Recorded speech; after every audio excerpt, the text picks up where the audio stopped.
Welcome in to the JP and Hack Show, part of the Field of 12 Media Network, sponsored by Bet River Sportsbook. I'm joined by Christian Hackenberg, the former Penn State quarterback, one of the smartest football guys you could ever meet. I am merely Joshua Perry, and we have a hell of a show coming for you, Hack. This is an interesting time that we're at because I think this past weekend we were able to take a couple of things away from some of the bigger games, but spinning forward to this weekend, we've got some great matchups coming up. Me and you are rivals this week. You got Michigan State. Like, this is going to be a fun week of Big Ten football. I think it is. And I'm going to go ahead out here on a limb and say I've been kind of disappointed with the Big Ten. I thought we played well, like consistently, top to bottom, but I don't think we're as strong as we were last year, top to bottom. Yeah, okay, so let's kind of dive into that real quick before we get started here. In August, when I went on the bus tour with Big Ten Network, it was a great experience because it gives me a lot of context into what these teams are going to be very early on. And one of my main takeaways, and this was not to be negative or whatever, I'm just like, guys, I'm kind of fucking down on the conference right now.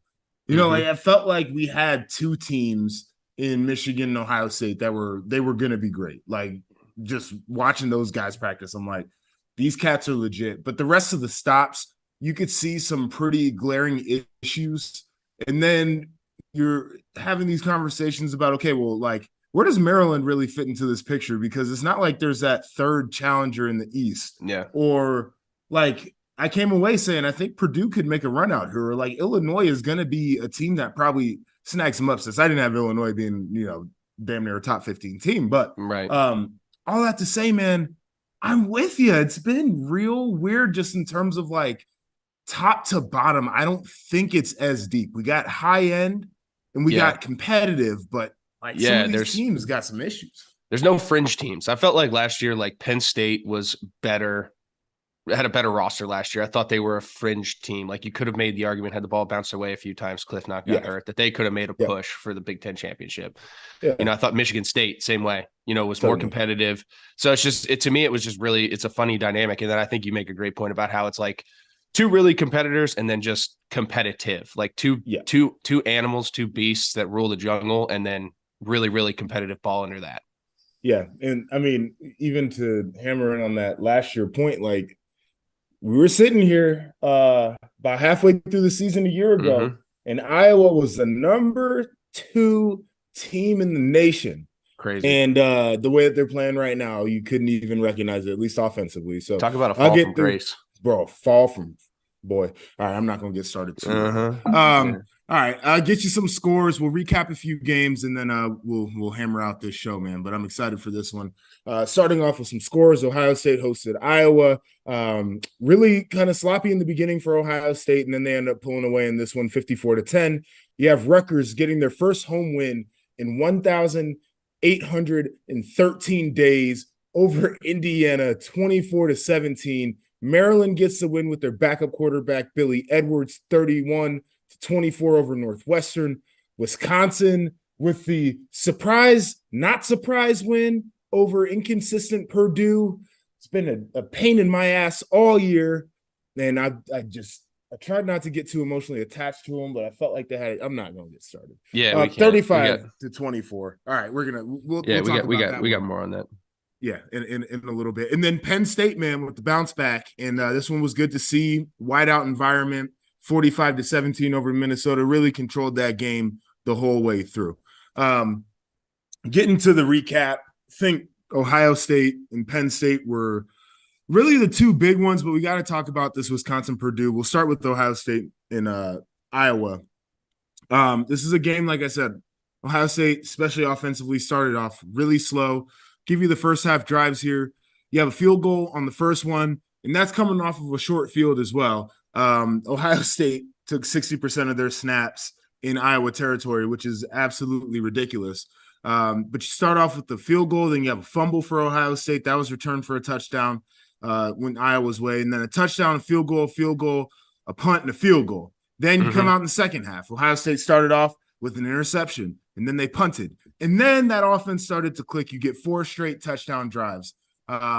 what do you make of that type of offensive performance where this is a great offense going up against, again, one of the best defenses in the nation, and they just can't finish off drives to start it off?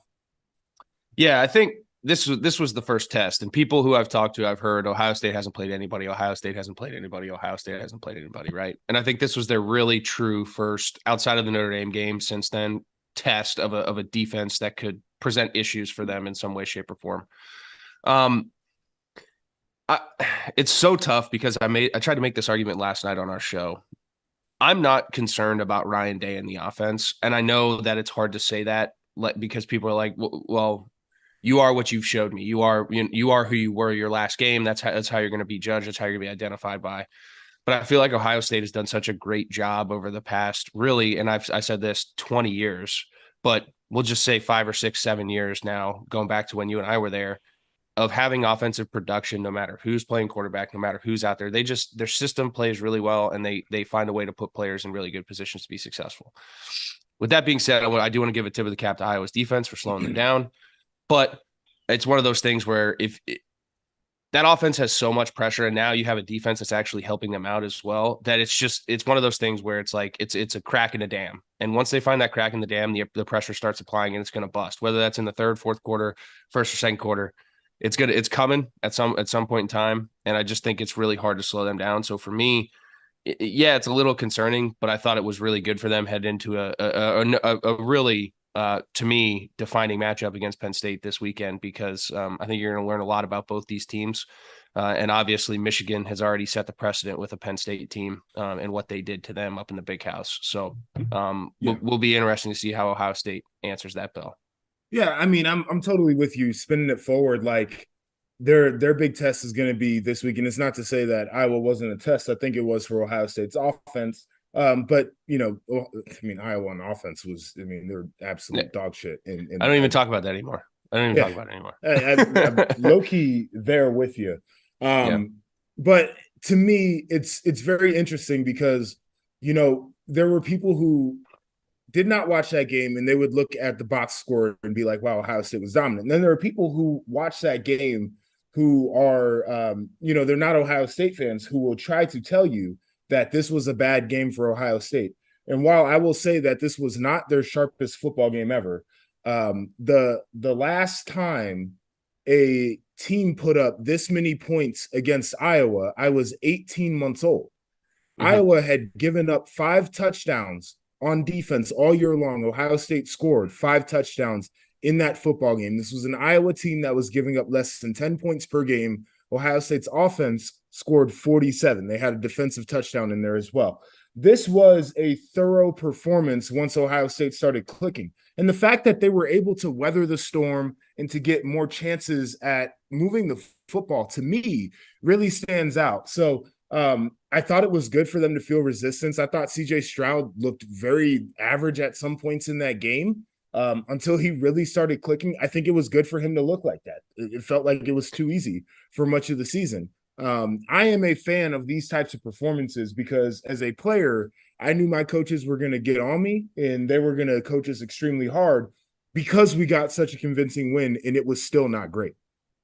It was a complete win, though. Like you said, I mean, you won with all 3 phases, which Ohio State couldn't do last year. They could not. No, they could not do that last year. Couldn't. Totally agree with you. It's just always it's very, very funny to me because Ohio State gets so much praise and so much hype. Like, I don't think we'd be having this conversation if Tennessee drums Georgia this way or something. Right. You know what I mean? Like it's just, and I get it. That's like comparing apples to oranges with Iowa, but it's like if you go out and drum a team that you're supposed to drum, like how you do it doesn't really matter. There's still 54 points on the board and they only had 10. Like, it's an interesting thing. And I get comments from Ohio State fans on Twitter and just the way that we cover them on Big Ten Network. And people are like, I don't know why you guys are so negative or so critical or whatever the case is. And my response is I wouldn't call it negativity. I wouldn't call it being critical. I think the bar is so high for Ohio State that like we're going to nitpick the way that they put 54 up. Like that's where they are as a program. They're squarely in the national conversation every year when you have built that standard, like we have to talk about you differently.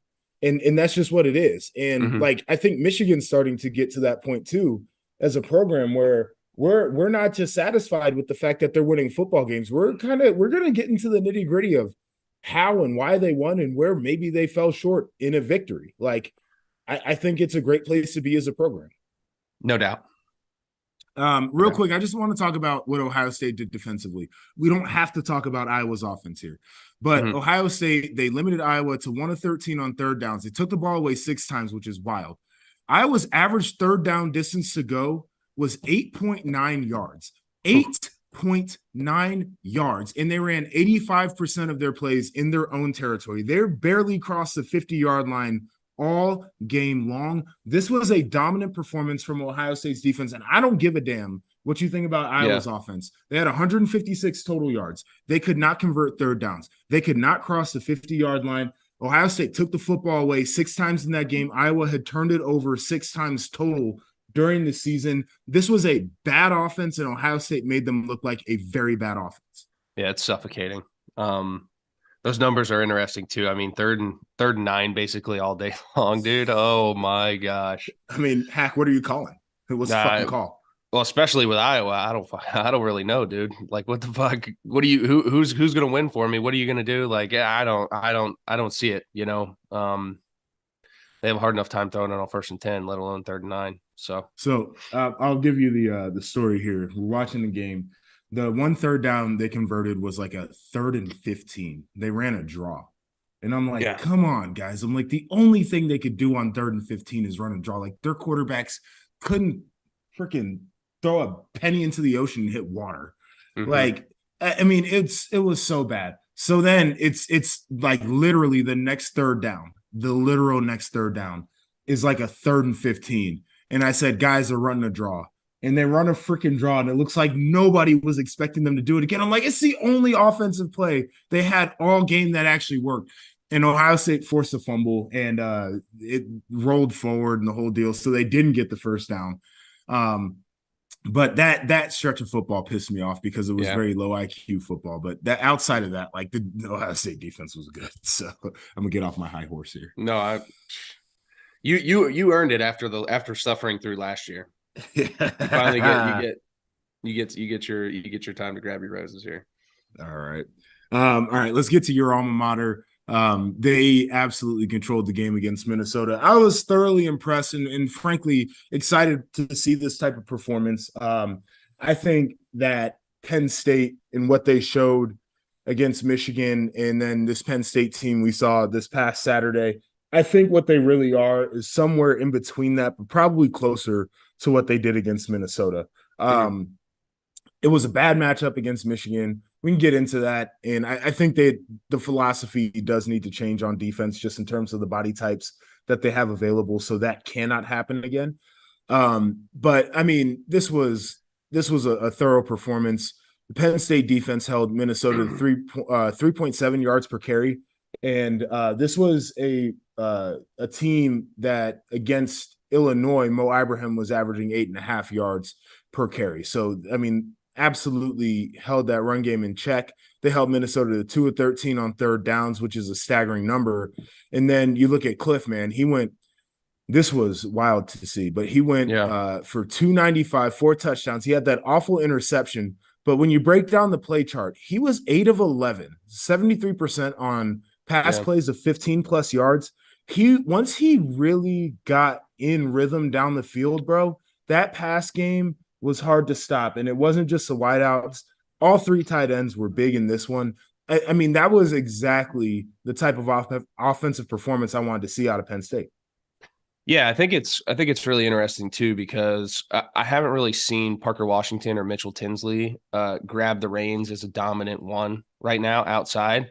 And I think this was really the first week where they used their depth of their tight end room to its fullest potential.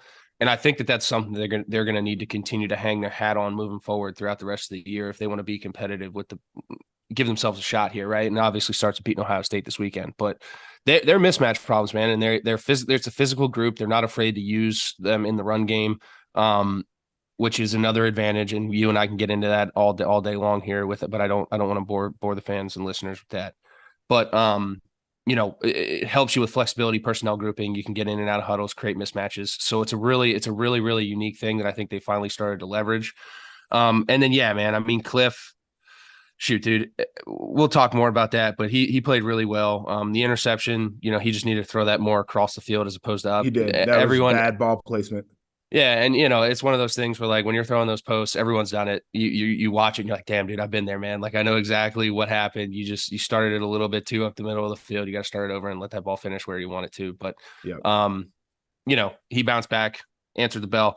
And I will say this: if Penn State wants to have a chance at winning this weekend, their defense needs to show up and stop the run the way they did last week. If Ohio State gets the run game going, I think it's going to be a long, long day for Penn State.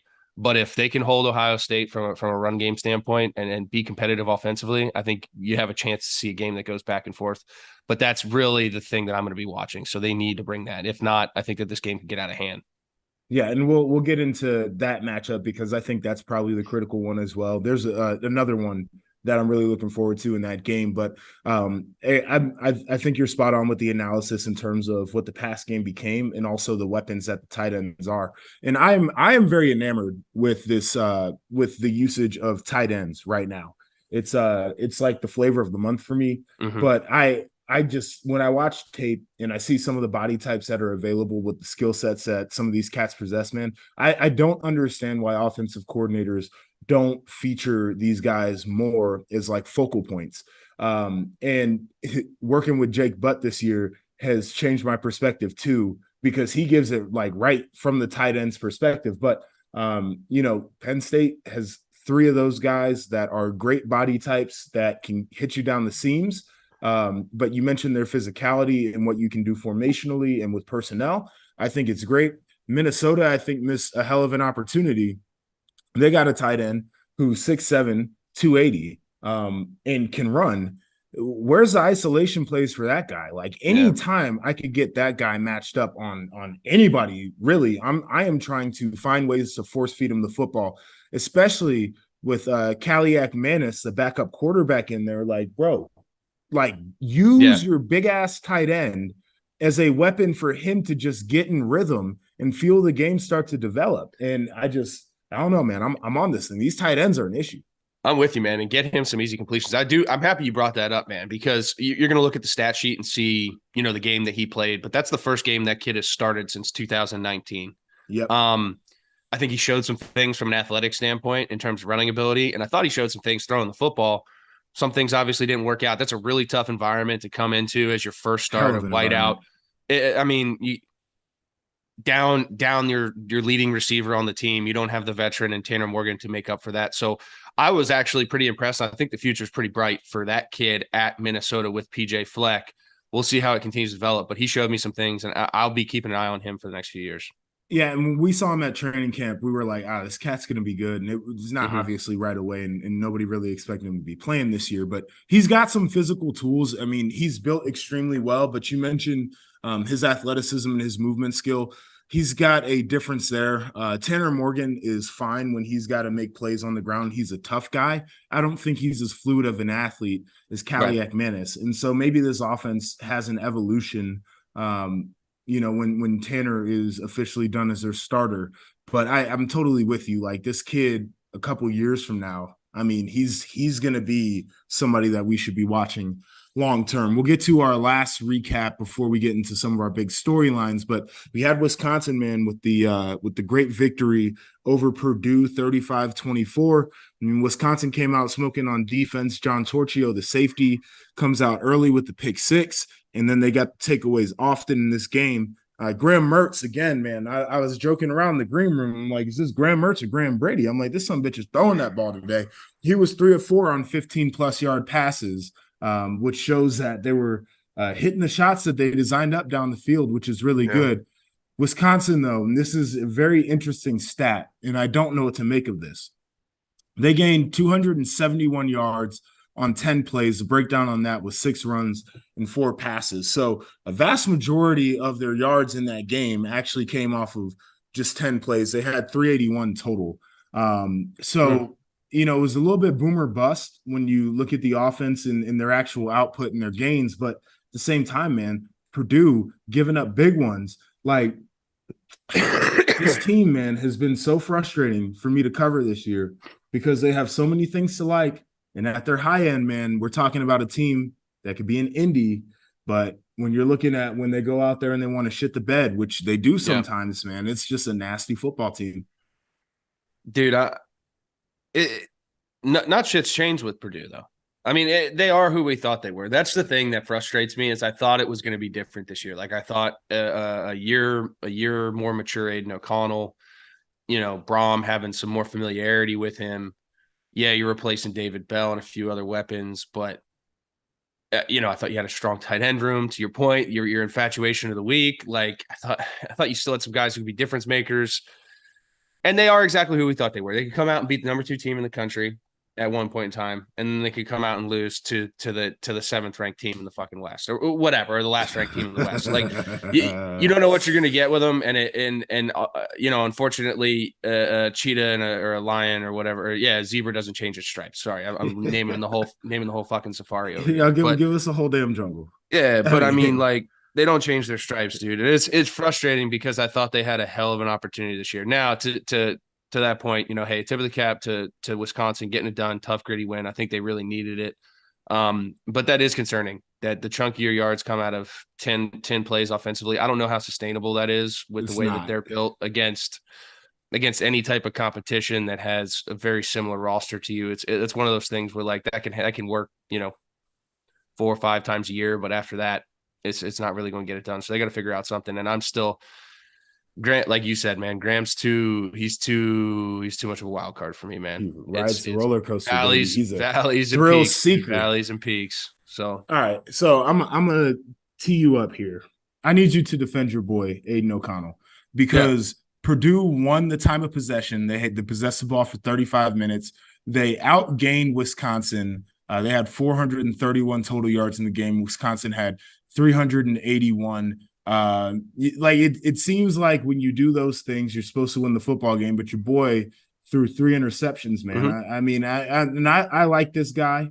I think he needs to shave that ugly ass mustache, but outside of that, I'm totally on board with him. But there are a lot of things that went wrong. This is not squarely on Aiden O'Connell, but the 3 turnovers really stand out to me when you outpossessed and outgained a team. Defend your boy. Yeah. No, I mean, listen, that's been something that's kind of come up late in the last few games for him where he has been turning the ball over. It's been really uncharacteristic of him. I can't really put a finger on it. I think it's just one of those things. But at the end of the day, like I said, when I look at Aiden O'Connell, I'm looking at him more as a pro prospect, and the things that he does in terms of delivering the football on time with anticipation accurately, athletic enough to create space inside the pocket, not necessarily by running around, but by moving 6 or 7 inches and getting a football off that the vast majority of quarterbacks in college football do not do right now. He's just very, very pro-ready and pro-groomed to me. Guys come out and turn the football over, man. That is what it is. I'm not going to make excuses for that. But when I'm evaluating Aiden O'Connell, I'm looking at him as like a total prospect. And I think if you put Aiden O'Connell on an Ohio State or on somewhere where you have really good difference makers top to bottom, he's going to be one of those guys that lights it up just because of how accurately he throws the football with timing and anticipation. Unfortunately, he's not in that situation. I don't live in the world of hypotheticals. He can't turn the football over in his current situation, right? Can't do that in order to have them win football games. I'm sure he knows that. But at the end of the day, they're still going to ask him to throw that bitch 50, 55 times a game. And he's answered the bell. I mean, he's still almost damn near 70% completion percentage. Everyone knows he's throwing it. So what he's doing to me is pretty impressive outside of all that. I don't live in the world of hypotheticals. I was waiting for one of those out of you. Yeah. I don't live in that world either, but I have to kind of live in that world because we're in media and we gotta make some shit up. That's what I said. I lived in a world of hypothetical for 3 seconds, and then I said I don't live in it. And came back to reality. I chose the line, bounced back and forth. Man. But I'm with you on the pro readiness, and the biggest thing that you said that I am on board with, the way that he navigates the pocket to me. A lot of college quarterbacks just refuse to do it. And even CJ Stroud, man, one of the things that pisses me off about him is he will do everything to avoid moving up in the pocket. His escape mechanism is he is going to get outside of the pocket by going over the edge. He will not step up in that thing. And there was one situation where he finally did step up, Red Sea parted, he would not run that bitch. But like that's the thing where you watch Aiden O'Connell and it just feels like a guy who will fit the NFL game, because whether he's got to evade rolling through the outside of the pocket or whether it's just stepping up and just creating that little bit of space, that guy's got a natural feel for what to do in there. And dude, the thing is the amount of contested throws that he has to make. And what I mean by contested throws is not more than like a yard of separation by his receivers in a game. Has to, and I'd love to see like a Pro Football Focus statistic on this, but it has to be astronomically higher than any other quarterback in college football right now. In terms of, I mean, because he throws it 50 times a game, but it's still pretty damn impressive that he's, like I said, 70% completion percentage. And really the only guy that separates for him consistently is Charlie, what's his last name? Charlie, the kid that transferred Charlie from Iowa. Jones. Charlie Jones. Sizzle.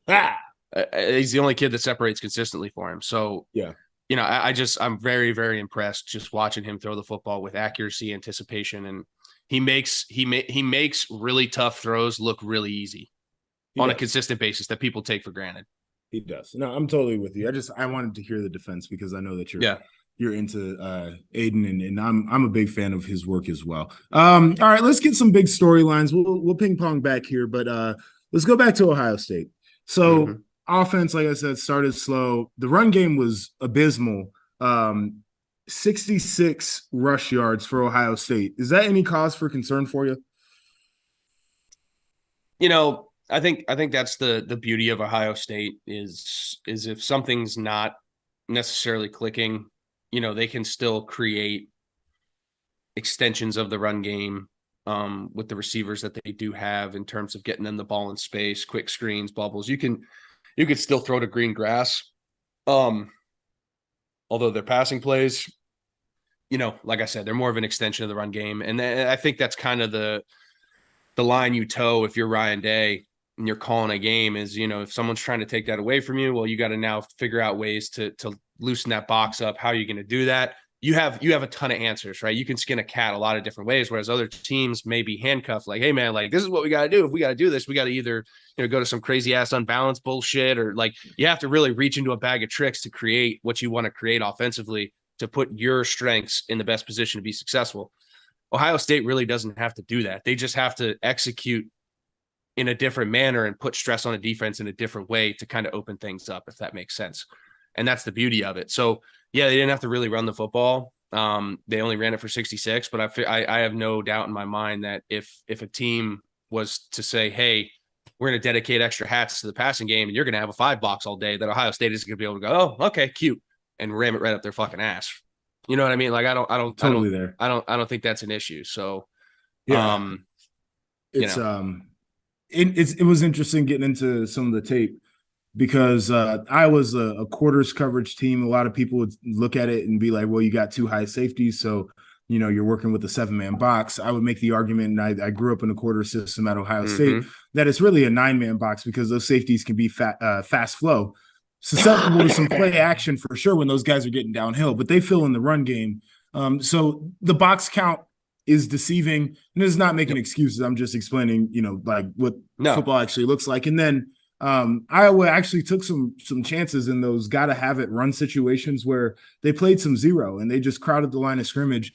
And part of the reason they could do that is because Ohio State has a quarterback that does not run the football. He refuses to pull it down. And I think it's something that CJ Stroud needs to develop within his game just to give a little bit of relief in those situations. So I would say Iowa had a great game plan, but here's why I'm not concerned personally. 66 yards is a bad number. And if that becomes consistent, it makes it more difficult for Ohio State to go out there and execute their game plan. But they ran the football on 48% of their plays. So they did not go away from the run game. And just having to defend it by nature of Ohio State's actually going to continue to run it, whether it's working or not, I think is an evolution, because Ryan Day has been a coordinator in the past that when that run game is not working, he'll just scrap it and say, we got a quarterback and some wide receivers that can make some plays. Like, we're just going to throw this thing and see if we can't open it up that way. But it seems like there has been a decision that was made within that program that, listen, the run game might not be working. We might not be getting the yards that we're looking for, but we're going to stay committed to actually running this thing so we're not one-dimensional. And the defense still has to go out here and at least stop it. And to me, I think having played defense, the idea that a team will still run it makes you it takes the edge off of you in many ways. So for me, I think that's the bigger thing. Like, if I looked at this and it was 66 yards, but Ohio State said, fuck it, we're just not even going to run it anymore, I'd be like, God, that doesn't feel good. But the fact that they said we're still going to mix it in there, I'm fine. Right. Yeah. All right. So let's talk about your quarterback there in Happy Valley, Sean Clifford. This is a guy, I've been a Sean Clifford defender for many years. I love the kid's grit. I like his intensity. We saw what he can be when he's on, and that offense is doing things that allow him to be successful. We've also seen some moments where it's like, oh, God, like, this guy's struggling right now. I love what he's doing off the field as well. And for folks who aren't familiar with that, I would take a look at some of the NIL things that he's been involved with and how he's trying to push the envelope on that.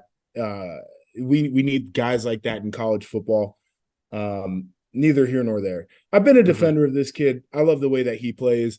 I think a lot of Penn State fans are getting antsy to see Drew Aller, the young guy, 5-star, dude's built like a freaking, NFL quarterback. Like, think a lot of people would love to see him get the lion's share of the quarterback snaps. What I'm here to tell you is y'all don't appreciate when you have something right there to appreciate. Because is this guy a first-round quarterback? Is he the most high-end guy in the country? Absolutely not. Does this guy get punched in the fucking mouth and continue to get up and battle through when he's hearing the boo birds in the stadium calling for the backup quarterback, and he's still prepared to play in every game and give it all he has? Yes. And I think that he deserves a lot more respect than he's getting, because he, in some situations, man, has been the one leading the charge. When things are ugly, he shows up. 100%, man. And this is something that maybe we said, or we said it on a different show, but there's something to be said about good old-fashioned solid quarterback play. And like you said, tough, gritty leader. And I think that that's what Sean is. He's a very tough, gritty leader. I think the locker room believes in him, locker room plays for him. They all understand where he stands in the coaches hierarchy, how they feel about him. They know that Sean's their guy, right? And fans get so spoiled, and I think it's just that natural. It's the natural pressure that media and the growth and expectations and all this stuff puts on people, is that everyone expects to have just that. Like you said, that first round draft pick's got to come there if you want to have a chance to win football games and compete. Like, you don't. I mean, look at Michigan last year. Like, Michigan did it with Cade McNamara. The kid got benched this year. They won a Big Ten championship, went to college football playoffs with a kid that just was a very, very solid, knew what you were going to get, came prepared quarterback. That's what Penn State's got right now. And yeah, I'm sure they got Drew Aller, but got some time to come around. I think that's speaking for a guy who stepped in at that position at 18 years old, not early enrolling, got there in June. Like, it's a tough position to step into. And if you got the opportunity to sit behind a guy like Sean Clifford and learn, take advantage of it. If I had the chance to sit behind myself, I would have loved to have learned from a third year me. Appreciate the fact that you have Clifford. Appreciate the fact that he puts you in positions to win football games. He very rarely loses games for you. Usually a combination of a lot of things. I agree. And at the end of the day, he's going to ride it out this year. God willing, stays healthy, and give him his roses. He has represented the quarterback fraternity well, and I am extremely proud of Sean Clifford.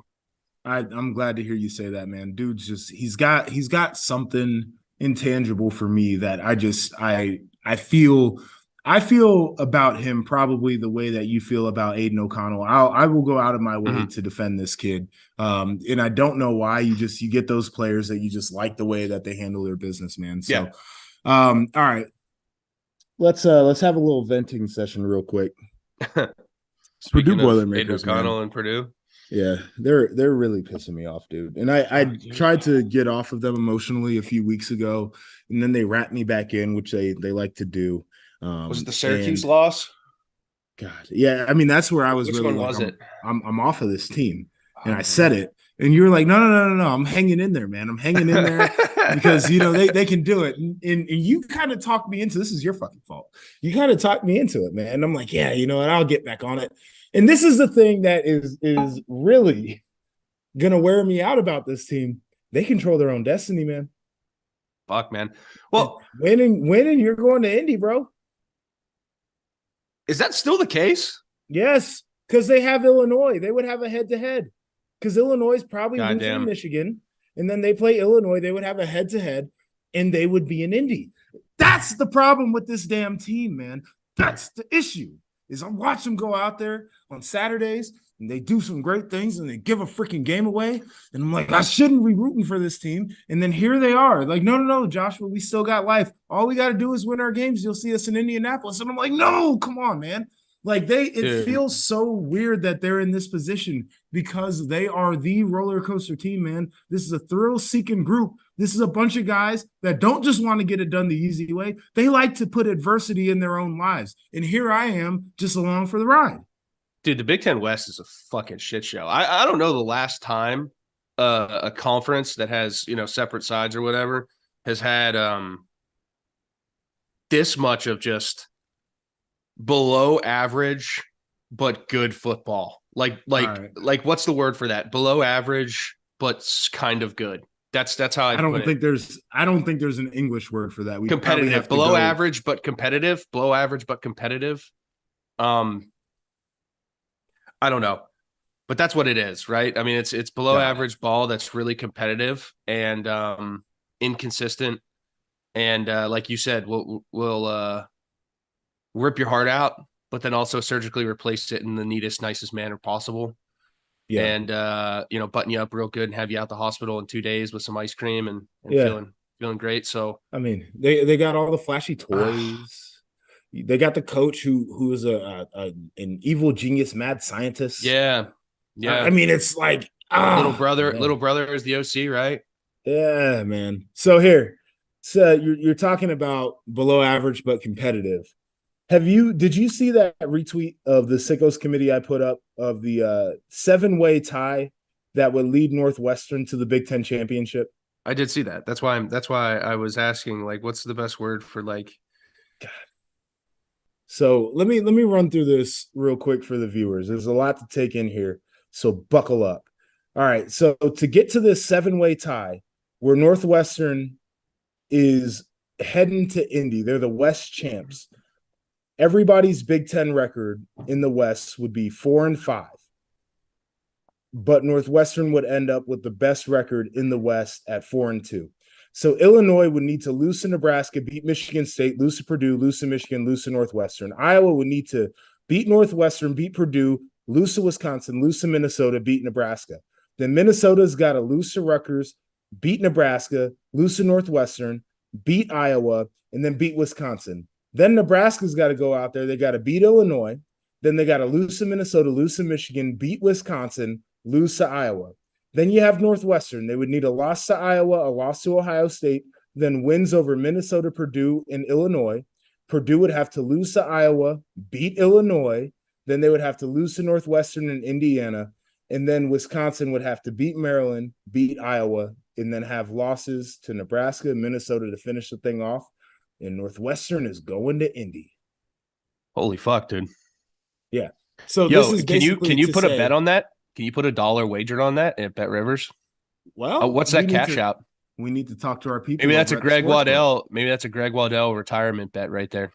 Well, if we can bet on this thing to actually happen, I would put down a couple of my hard-earned shekels. Maybe softer in these days because I'm sitting around in office. I'm not playing ball anymore. Right. But throw a couple of shekels down on that one and see if we can't make it work. Who knows, $5. What's $5 for some fun? I would assume that's got to be a ridiculous. I mean, I don't even know what the fucking odds would be on that. I mean, that's got to be, like I said, a straight up retirement fund. Well, he might have inspired me to make my first bet. But yeah, I mean, this is basically to cap off the conversation on the West, man. This thing ain't right, dude. This Yeah. thing is it's fucking weird. But all right, last one before we get to a little new segment I like threw in here called Big Picture, where we give a national perspective. Wanted to ask you, man, because you got Ohio State and Penn State facing off in Happy Valley, and then you've got Michigan State making the short trip to Ann Arbor to take on Michigan. Those are two big games, rivalry games, if you will. I know the in-state rivalry of Michigan State for the Paul Bunyan Trophy is one that is just pure hatred. And then this Ohio State Penn State thing, man, has been one of the great battles, because even when Ohio State has won the game, it's come with a lot of drama, and they've been some pretty hard fought games. How did you prepare yourself for the big ones? I always like to try to stay consistent. I'm sure you're going to probably answer it the same way because I think you and I are wired the same way. But I always wanted to make sure I was prepared, watched enough tape, really had a good, confident feeling in what I was going to see, and then it make sure that all that made sense after the first 2 or 3 drives for me. Slow things down, really analyze pre-snap, post-snap, all that stuff. But and then like I said, just stayed consistent. Tried not to. I was a very emotional guy at times, even though I didn't ever really look like it in terms of like being able to get really excited and angst up. So I just always tried to stay as level headed as possible and keep things consistent. So, other than the preparation and the buzz that was around it, I took in a little bit of that, but I usually would check it and try to stay even keel. Yeah, my big game prep was generally the same, and I was a cat where if I watched too much tape during the week, I was chasing ghosts during the game. Like I was seeing too much, so Right. I was borderline see a little, see a lot. I watched plenty of tape, but I didn't want to have myself out there guessing. Right. I actually did that in 2015 when we played Michigan State. It was the last game I played in the horseshoe, and we lost that one. But I over prepared, and I thought I was going to have an edge and be able to guess and call shit out. And then Connor Cook's not the starter, and the offense for Michigan State evolved a little bit, and I was fucking guessing, man. I was out of position on some plays in a bad way. Very regretful if you can't tell by my tone right now. Mm-hmm. So the big game prep for me, the one time I went overboard, but generally it was like stay in the routine. The only thing that really changed was game day. Like I had to get my mind right. And a lot of that meant adjusting to the environment. I think that is one of the biggest things in college football that can sway is the environment that you're in when you're playing a nooner against Toledo is totally different than when you got that whiteout in Happy Valley. Oh. It's totally different than when you're going to East Lansing to play. And so making sure that I could live in the environment and just really like settle in early on in the game was probably the biggest point for me. Yeah, I was out early, definitely in the bigger games. Like I was out on the Mm-hmm. field as early as possible, like trying to your point. I think that's a good point. But that kind of goes with like in order for me to get back to like even keel, I Yep. needed to try to, like you said, blend in as quickly as possible. Understand the energy is obviously different. So All good right, question. let's get to this big picture. I wanted to throw this in here, get us more of a national perspective on college football. I know you watch a lot of games throughout the weekend, as do I. And I feel like this is a typical exercise people are going through, but this is a good one that I think we should go through. Is next time we tape, we'll have the CFP rankings out. So I wanted to get your top six as it stands right now. Now you are a guy who likes to do this pods bullshit. This is not a pods exercise. So let's just get out of that mentality right now. You got to give me 1 through 6. It's got to be numbered. They've got to be ranked out. I want to Wait, hear what you wait, got. wait. Can we go no particular order? No, we have to go in a particular order.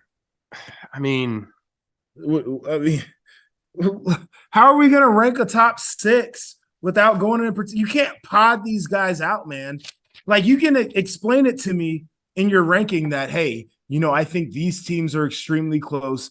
Any of these teams could win a title, but you have to put okay, them all right, one all through right, all right. six. Okay, fair enough. All right. So right now, 1 through 6, everything shakes out. Everything stays the same through this weekend. I got Georgia, Ohio State, Michigan, Tennessee, Clemson, TCU. And then I have Bama and Oregon on the outside looking in. It's very interesting. I don't think you can punish a team for being undefeated. I'm going to do just that. Obviously, the Georgia and the Tennessee team are one of them's going to not be undefeated. So, yeah.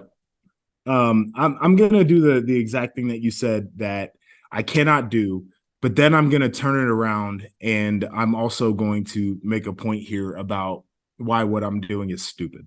So bear with me here. But I've got Georgia in that number 1 spot, and reigning national champs. Have they looked as sharp as can be all year long?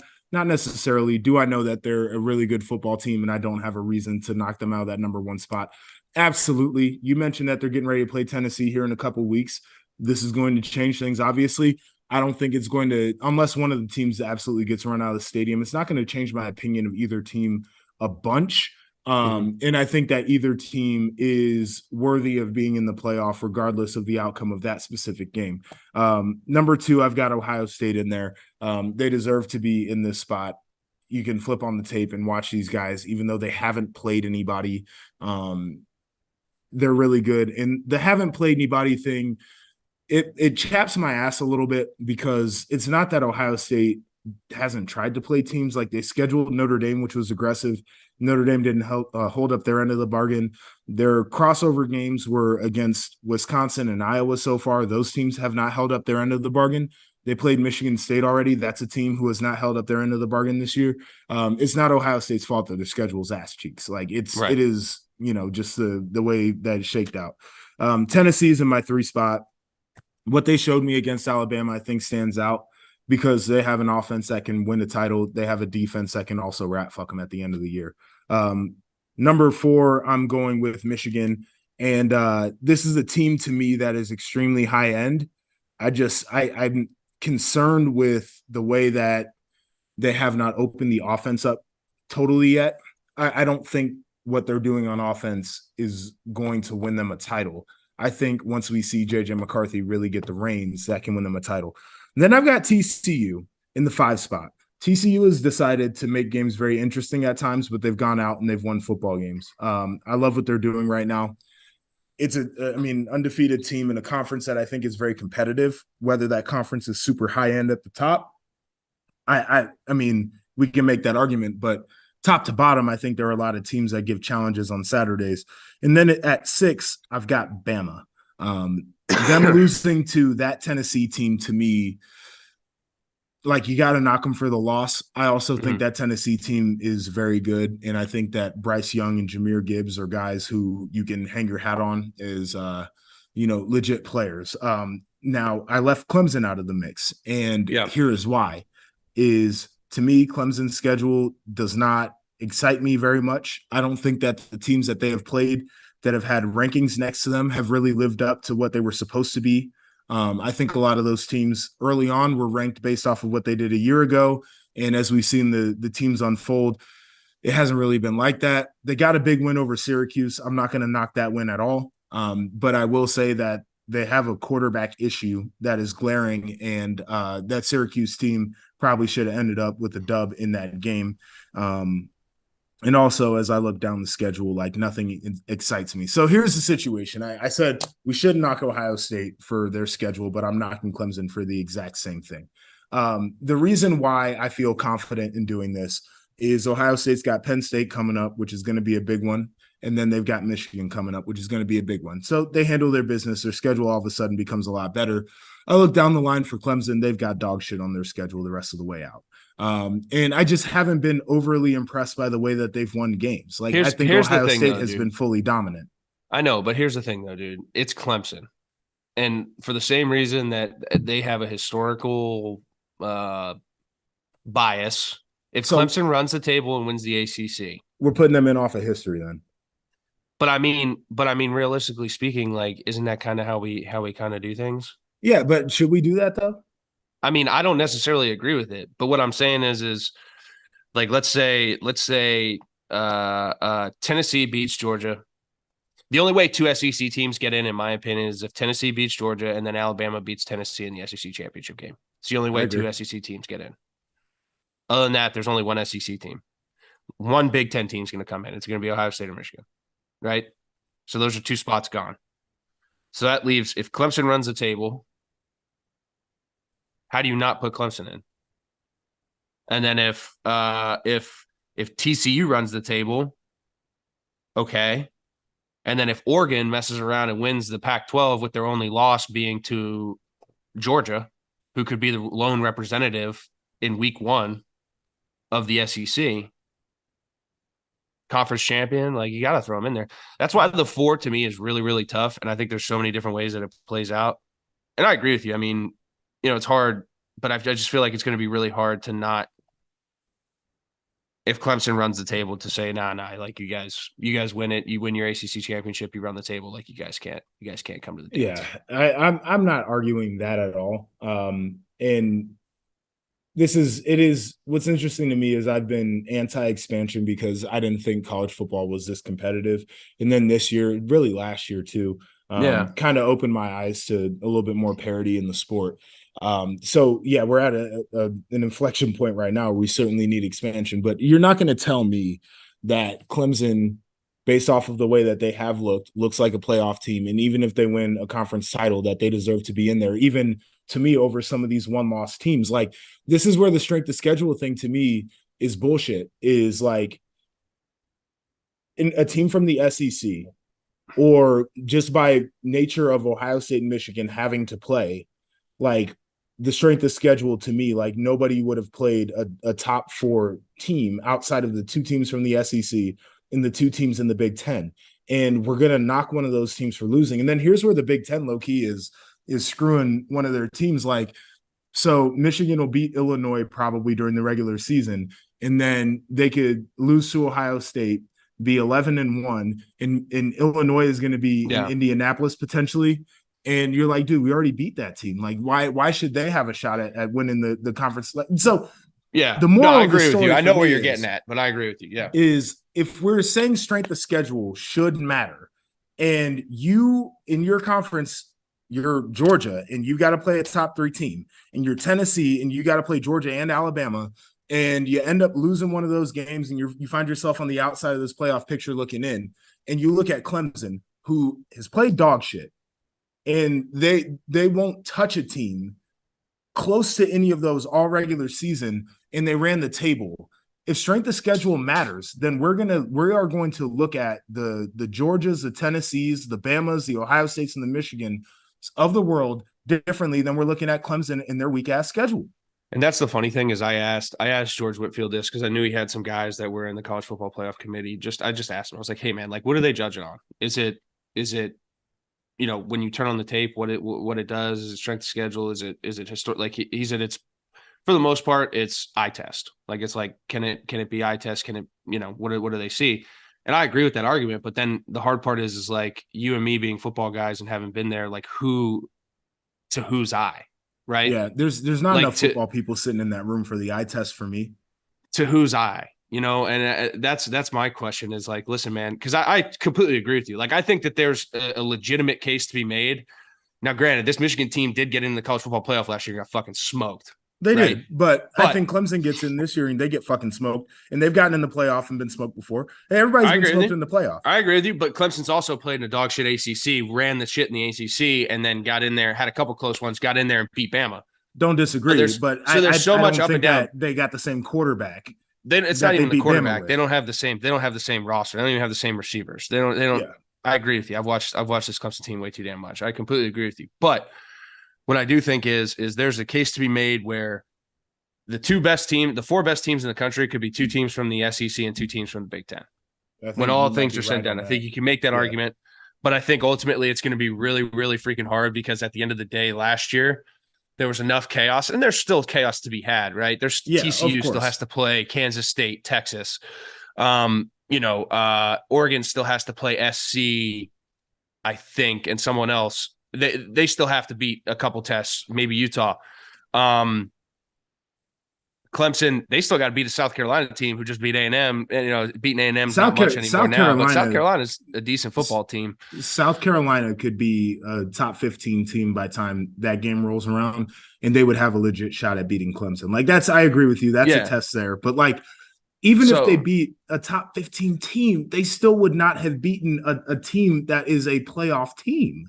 Right. Listen, I get it. But my point being is we haven't had this last year. Like last year, Pitt had a loss, right? They won the ACC, but they had a loss. So like everyone had losses. So they could play out great. And like you could have a bunch of one-loss teams and everyone's just going to be like, oh, all right, what's the strength of schedule? But at the end of the day, this year, if you have two teams that run the shit and win their conference with no losses, two teams that do it, I think you're going to really see a lot of people looking at the college football playoff committee being like, what are you guys going to do now? Because what you decide now is going to set a precedent moving forward until you guys expand. They set the precedent already. They do what they like to do. And, yeah. I'm not going to get too upset about it. It's too early for me to be getting upset in the whole grand scheme of this playoff picture. But what I'm getting ready, what it comes down to for me is strength of schedule. I feel like if we actually give a damn about it, then we need to really give a damn about it. In saying that, I also think that it's a very overrated way to look at a team, because we can, as football people at least, like we can look at Ohio State and say that they played dog shit, but they have dominated literally everybody they played. We can also look at Clemson and say they've played dog shit, and some of those games have been a little bit grittier than they ever needed to be. I'm gonna leave that there. No, we'll get to these previews so we can get out of here. It's been a long show. This has been a good show. Two big games. We kind of talked about them already, but you got Ohio State visiting Penn State. Ohio State is a 16-point favorite. Over under is 61.5. Betting lines provided by Bet River Sportsbook. This is a game that, at least in recent history, has not really had the opportunity to be a blowout. Ohio State, even in wins, has not really run away with this one. So the 16, do I feel like Ohio State is that much better than Penn State? Yes. Do I see the game potentially playing out differently than that? Yes. And the matchup that you mentioned, and I'm very curious to see how it plays out. Ohio State's a 3-safety defense. They have proven that even when you put multiple tight ends out on the field, they want to stick with their 3 safeties. What happens when you get into 13 personnel? What happens when Penn State says, fuck it, we're going to roll out all 3 of our tight ends at the same time and see how you adjust personnel-wise? I want to see what that little chess match looks like within the game, because to me, that becomes a built-in advantage for Penn State. The fact that they showed all those tight ends, I'm loving it. Yeah, that's a good one, and not one that I really even thought of. I mean, kind of thought of, but didn't really think of in that type of manner. I think that's a great one. And then, like I said, I think if Penn State can slow Ohio State's run game down, limit chunks there and force CJ to consistently make plays, I think the strength of Penn State's defense still to this day is their defensive backfield. So allow those guys to make some plays and try to match up with these brutes that Ohio State has outside. And take your shot, man. Can't dip your toe in the water with this one. Yeah, no, you got to take the shot. Cade Stover, I think, is an X factor for Ohio State to the tight end there, because I think that Penn State, if they're what I've seen out of the linebackers, largely feel like can be exploited. So that'll be another one to watch. I'm big on this tight end thing, man. I'm one track minded right now. It's National Tight End Day last weekend, right? Yeah. So, and I called Jake Butt last night as an aside. He's doing a show on Big Ten Network, and one of the hosts wished him a happy National Tight Ends Day. And he said, thanks. You're the only guy in the organization who wished me a happy National Tight Ends Day. And I called him, and he was probably asleep at the time. I said, Jake, that's such bullshit, because we did literally a whole segment together that's going out on social media about National Tight End Day. Like, I gave you the floor so you could love some of the guys in the conference. Like, we set it up to be a celebration. And then here we are. Oh, I'm going to go on TV and say nobody's.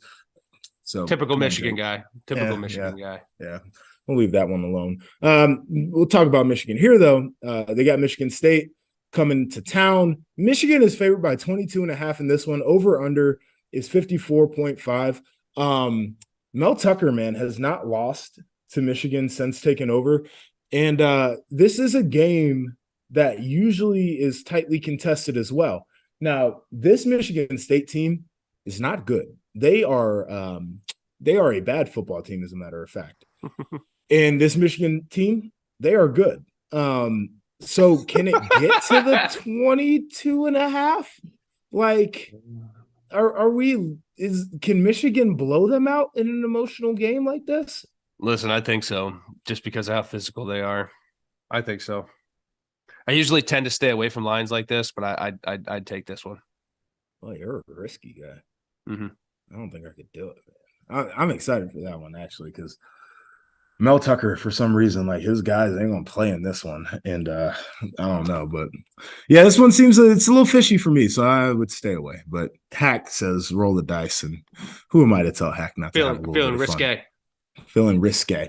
All right, we'll end it with this. Feel like you learn a lot about a person when you hear what their desired travel plans are. So you're building your ideal vacation. Money is no object. You can get to where you want, how you want, and you can do whatever you'd like to do. Tell me, where are you going? How are you getting there? What's the scene looking like? What are you doing while you're there? Build me your ideal vacation. Like with wife, like one of those like getaway ones. Sure. Or like with the boys. Or you can just whatever you want to do. It's that's a pretty tough one because you're putting me in a bind right now if my wife listens to this. I'm trying to let you. Does she listen? I'm trying to let you. Maybe not. I don't know. I haven't asked her, but well, I'm sure she would have said something about the great work you're doing if she was listening. Yeah, maybe. Shoot, dude. I know my wife doesn't listen to these at all, so I can say whatever I want right now. Yeah, I know you could. That's a good one. So I'm kind of like a mountain man at heart. You know, I'd like to get up somewhere, and I don't really ski or snowboard though, not my thing. So it'd be more like a mountainous adventure to like hunt or do something cool like that. Staying in a cabin. Yeah, for sure. Yeah. Like maybe like a or even not even a cabin, you know, like going like a ram hunt in Denali, like a Dall sheep hunt, backpack up for like 15 days, some height and elevation. That'd be pretty cool. But if I was to do it with my wife, it'd probably be she's a beach girl at heart. She grew up in the Jersey Shore, so I'd probably do some type of island vacation. I definitely fish a day or two by myself just to get some. But she likes when I cook my fish, so I'll bring her home something, cook it. But like one of those like really nice, like kind of just attached to nature, but also have everything you want type of resorts. You know, like all the drinks and stuff brought to you, but kind of like out there in the open air and stuff like that. That's probably what I do with her, like something like tropical like that, because like I said, she's a beach girl, appease that, but also where I could get my fixins too. Okay. I like that. I think it's a great plan. Get a little bit of both in there.